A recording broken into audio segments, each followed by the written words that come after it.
Welcome back to the S&T podcast. This is your man Say. I'm here with my boy Tom, and we're back talking about week 10 of college football. Can you believe it? We're having a exciting Big 12 matchup going down in the West Coast this weekend. We have the Utah Utes, number 24 in the country, hosting the number 17 Cincinnati Bearcats now, 7-1 on the year, going to Utah to take them on. This game is very important, not only for the playoff race, but especially for the Big 12 championship race. Of course, Utah has two losses. Cincinnati has one. Both of these teams are still in position to make that game. They have Texas Tech and BYU ahead of them, but chaos can happen. Me and Tom were just talking about that. Texas Tech has a couple trap games in front of them. BYU still has a few games to go through as well. So anything can happen between now and the end of the season. So this is an important game for both of these teams because I would say this is also one of those playoff games.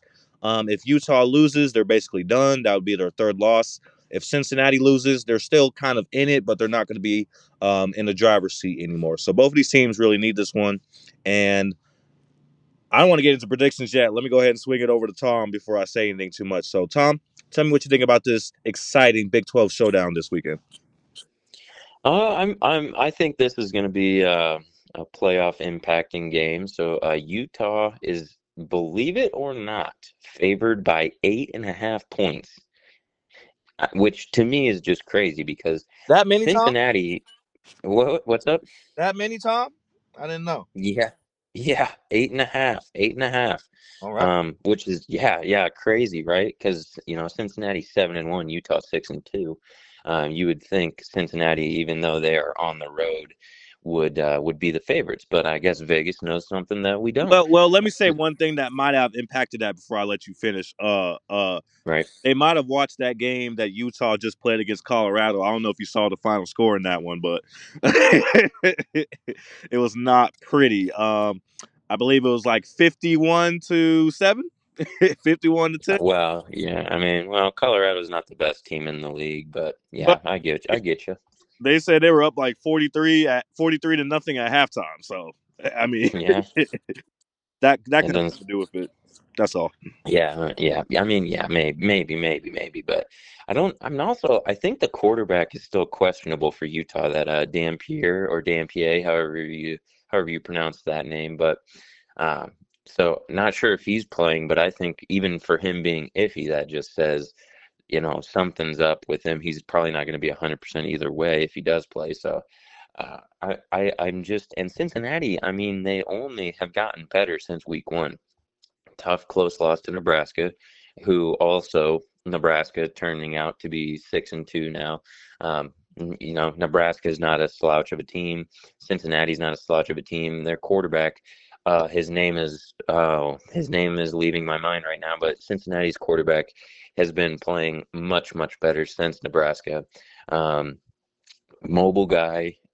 He's getting the arm figured out. He's making smart reads, and they have probably first through third round draft pick. Not we'll see how it goes and stuff like that. But he's a defensive tackle for Cincinnati. I think is number two, and I forget how you say his name too. He's got like an Italian name. They both have like these like kind of unique name.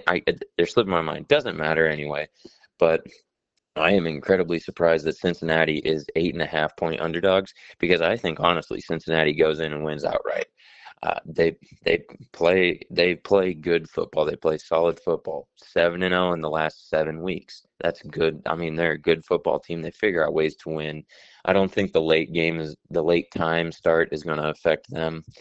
And there's not really a bunch of travel from Ohio to Utah. I would imagine that's probably only a couple hours of flight. So I'm not really too concerned about Cincinnati going on the road and playing late, a late away game. But give me Cincinnati. I think Cincinnati wins outright. I don't think it's going to be a blowout by any means. I think Cincinnati is just going to be one of those teams this year where they kind of figure out a way to win. Going to have some, like you mentioned, some big impact on the Big 12 standings. If Utah can win and then Cincinnati also drops, and they have 2 losses, and Utah stays at 2 losses.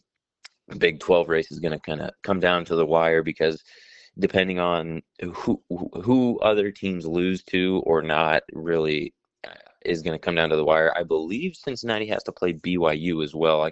I'll actually let me just double check Cincinnati, the rest of Cincinnati's schedule. Cincinnati, Utah, Cincinnati, Arizona. BYU is at Cincinnati, and then they finish off the season with that might be a classic Big 12 trap game where Cincinnati goes to TCU. And if Cincinnati beats Utah this week, beats Arizona, beats BYU somehow, and then goes into TCU and loses, I mean, the Big 12 might just turn into chaos. Or hey, Cincinnati loses to BYU, handles business at TCU. The Big 12 is still going to be chaos. So, but that's pretty much my 2 cents on this game. Send it back over to you, Olsay. Love what you had to say about it, Tom. Made some really good points there. And you know what? I am very impressed by what Cincinnati has done this season. Like you said, ever since week one, dropping that game against Nebraska, if you look past that, Cincinnati's undefeated. They've ran through 7 games since then, 7 different teams, including an Iowa State team on the road. So I'm very impressed with what they're doing. I had no idea they were going to be this good this year. Um, that Nebraska game could have went either way. So I mean, they end up winning that one. They're sitting here 8-0, and we're talking about Cincinnati being the front runner of the Big 12 and possible playoff position. So shout And out. all the Nebraska Cincinnati game came down to was the quarterback underthrew a receiver. He was open. He could have made the throw. He just underthrew it and it got picked off.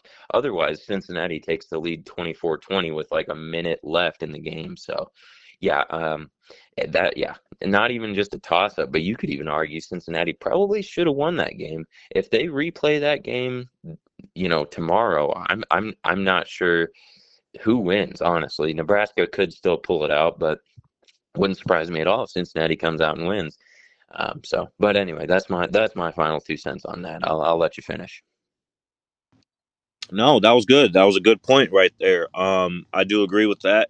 And like you said, one bad throw away from being undefeated. So what a season for Cincinnati so far. Um, And you had them going on the road into Utah and coming out with a win. We saw Texas Tech do that early in the season, so it's very possible. The difference between Cincinnati and Utah, I would say so far, is that Utah has been like up and down with their record. Like they'll look really good, like they did last week against Colorado, blowing them out by 50 points, and then they'll look really bad, like they did against Texas Tech. At the end of that game, and their other loss, I think it was to Arizona State or somebody like, or maybe BYU. Yeah, yeah. Yeah, it was BYU.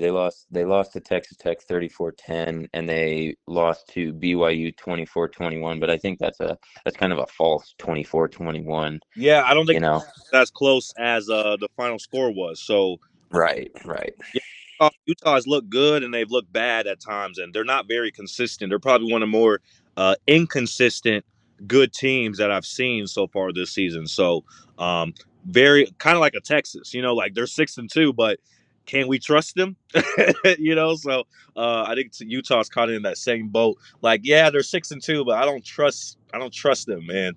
Cincinnati's been a lot more consistent, showing up each and every week, playing their brand of football, not wavering from that. And I think that kind of makes me want to pick Cincinnati on the road as well.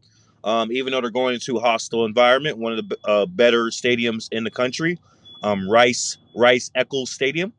Uh, I like Cincinnati in this one, man. I think they're the better team, and I also wanted to point to the fact that there's still a lot to decide in the Big 12 here. Like you said, BYU and Cincinnati still need to play.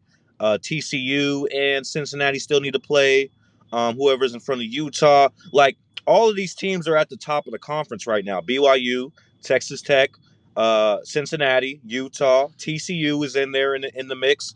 All of these teams are still alive for the Big 12 championship. They all have 2 or less losses, and then you even got to throw in like an Arizona State with three losses.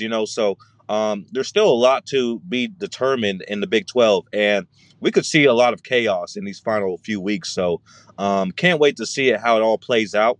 I think BYU is definitely going to be one of the teams that makes it to the conference championship this year. But picking the other team, I mean, throw a dart at the wall. I mean, I have no idea. Tech, Utah, Cincinnati, it could be anybody. So we're gonna find out who's really who's the real contenders here. But yeah, I'm gonna agree with you, Tom. I'm gonna take the Bearcats on the road to come up with a big win and stay on pace in the conference standings. But any last remarks from you? I love that. I know the Pac-12 isn't a thing anymore, but I love me a late game. Let me put something on and, keep me entertained so I don't fall asleep. But give me that late night college football, baby. I love it.